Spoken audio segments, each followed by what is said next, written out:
We have new evidence tonight about just how far the Obama administration was willing to go to protect Hillary Clinton ahead of her run for president.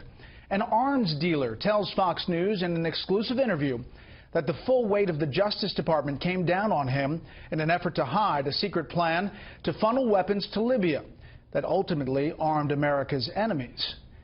Chief Intelligence Correspondent Catherine Herridge has this exclusive story. All of this happened under Hillary Clinton's watch.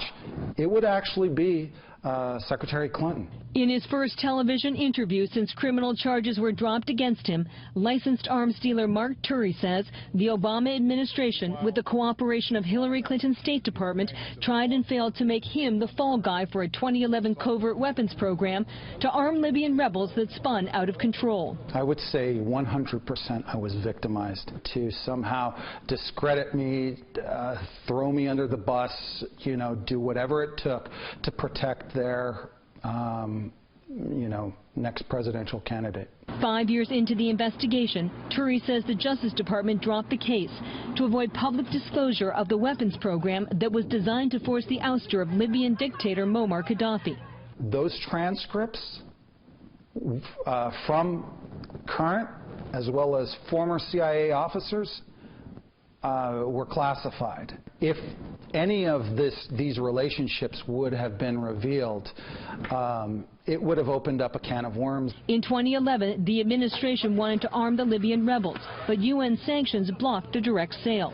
Working with the U.S. government in Capitol Hill, Turi says he came up with a solution. Turi's plan was to have the U.S. government supply conventional weapons to the Gulf nations Qatar and UAE, who would then in turn supply them to Libya. Turi says he was cut out of the plan, and Clinton's State Department used its own people with weapons flowing to Libya and Syria. That's how they lost control over it. Who got these weapons? Was it Al-Qaeda? Was it Ansar al-Sharia? Was it ISIS in the end? All of them.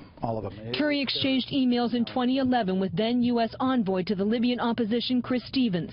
A day after the exchange about Turi's State Department application to sell weapons, Clinton wrote this email to aide Jake Sullivan, quote, FYI, the idea of using private security experts to arm the opposition should be considered.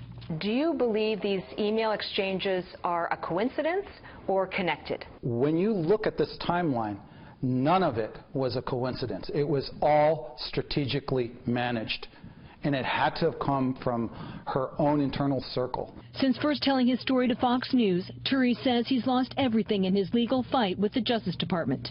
Catherine, it's completely un-American. In Washington, Catherine Herridge, Fox News.